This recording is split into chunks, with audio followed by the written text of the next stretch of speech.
This is my faith, this is my focus. All of my days, I know where my hope is. I live it loud, I shout the chorus, because I know, oh, you're always for us. And even when it's hard for me to see, I will trust in you, I will believe. And even when it's hard for me to see, I will trust in you, I will believe.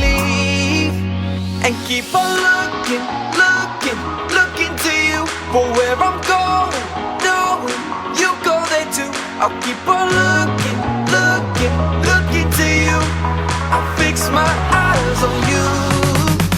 You are my only focus. You are my only focus. You are my only focus. I fix my eyes on you.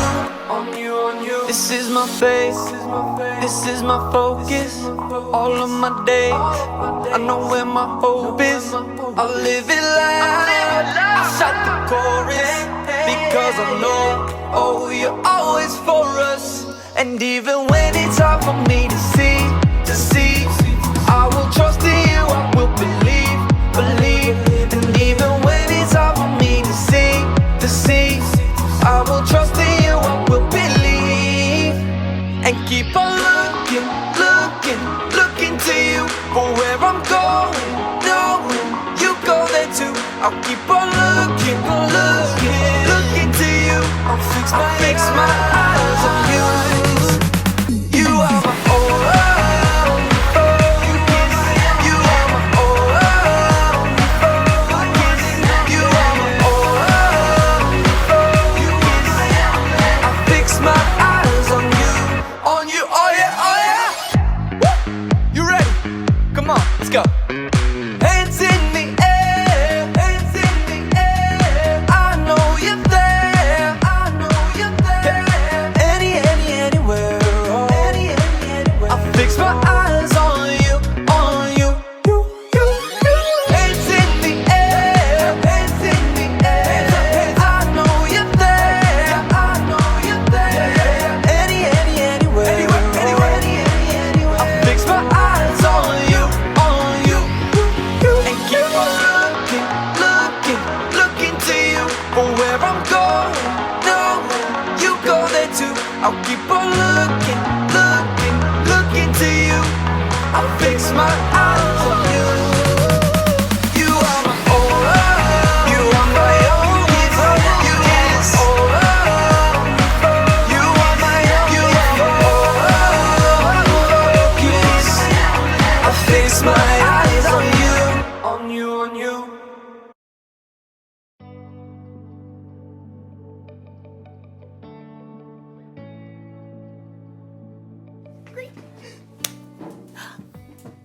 Hey everybody, I'm Erica and I'm so excited about it being summertime! Summertime, yeah. Ooh. One reason I'm so excited is because I have developed my very own STEAM lab! Look it, check it out. Look it. Wow. Isn't that so awesome? You're probably wondering what that stands for. Science, technology, engineering, art, and mathematics. And I'm not totally sure how things will go in my lab this summer, but luckily I have faith. Faith is trusting in what you can't see because of what you can see. You see? You see what I did there? I have faith that I'll learn a lot and probably have fun doing so. I mean, just look at this place! Check it out. Wow! Oh, wait. Perfect. Check out this microscope! Microscope. I've always been amazed how microscopes can let you see things that you normally can't see. Take hair, for instance. Ow. Ah, look at that one. See, it looks like a thin line. Mine's kind of curly. Ooh, you can't see it, can you? But put it under a microscope. Wow. Cool, right? What about the inside of a piece of grass? Put it under a microscope. Wow! Look at that! The inside looks like a whole bunch of smiley face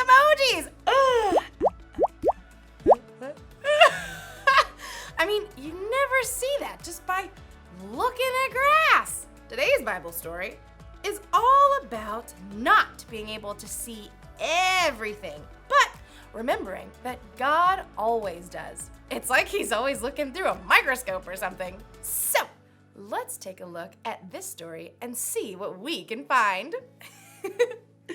Unbelievable! Wait, is that really what my hair looks like? Yeah. The Bible. It's 66 books of history, stories, letters, and poetry that fit together to form God's one big story. The epic adventure of how He created us and loves us so much that He made a way to rescue us. As we travel through the Bible, from Genesis to Revelation, we discover people who met God and found their lives changed forever. Now for an amazing story, inspired by the book of Hebrews, chapters 11 and 12. Gotta have a little faith, faith, faith, faith. Keep the faith. Take a leap of faith. You know, a lot of people toss around the word faith lately. We say you can break the faith, or just take it all on blind faith. But true faith isn't blind at all. It's much more than just an inspirational word. True faith has to do with believing in all the things you can't see, because you start with what you can see. Now, we can't see God with our physical eyes, but we can see the stories of people who came before us.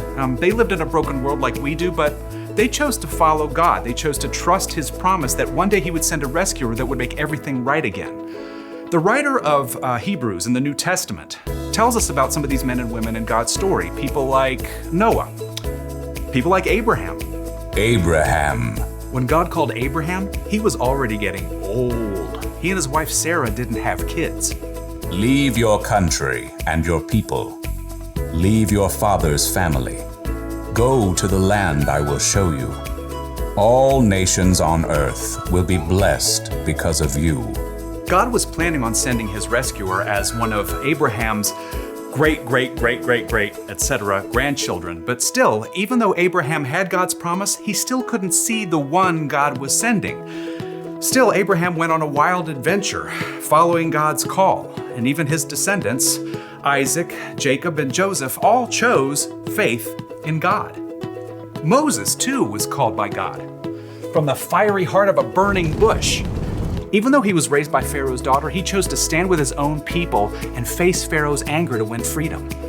We read about it like this in the book of Hebrews. Moses suffered shame because of Christ. He thought it of great value. See, when you check out Hebrews, you discover this huge list of people who followed God by faith, so many that the writer just stops trying to list all of them. Oh, but we can't forget Israel's most important king, David. Get up and anoint him. This is the one. Even though God had promised David would be king, though, David spent years on the run from King Saul, fearing for his life. Still, he chose to trust God. The Lord is my shepherd. He gives me everything I need.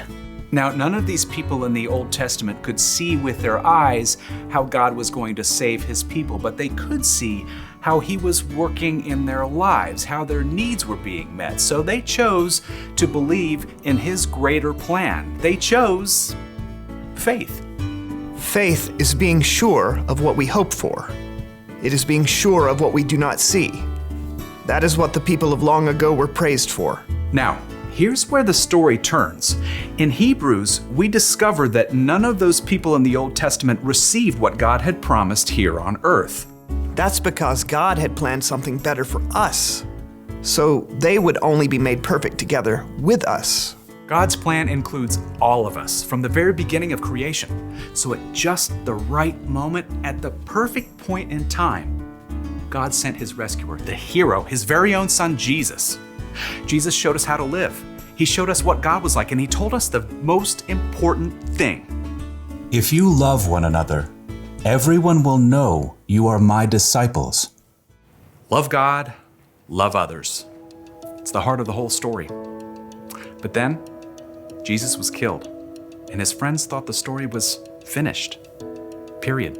Dot. The end. Until God raised Him back to life. Jesus has defeated death. and those who follow him can live with him forever. But how do you follow someone you can't see? Well, that brings us back to faith. Let us keep looking to Jesus. He is the one who started this journey of faith, and he is the one who completes this journey of faith. He paid no attention to the shame of the cross. He suffered there because of the joy he was looking forward to. So think about him. Then you won't lose hope. The early believers, Peter and John and other followers of Jesus, had seen him teach and heal. They saw him after God raised him to life. But after Jesus returned to heaven, the believers continued to live by faith. We have to speak about the things we've seen and heard. Because of what the new Christians in the early church had seen, they could believe in what they could not yet see, the end of the story, where God makes everything right. They kept the faith, and because they did, we can choose faith too.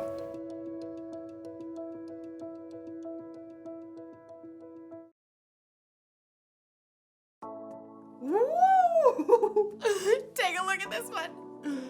Any guesses on what that is? It's the inside of a carnation stem.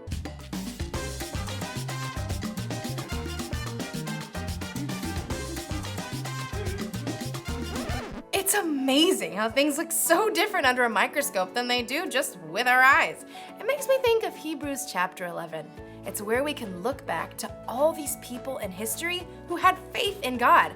Even though they couldn't always see how things would turn out, they believed God and his promises. They lived by faith. And you can live by faith too.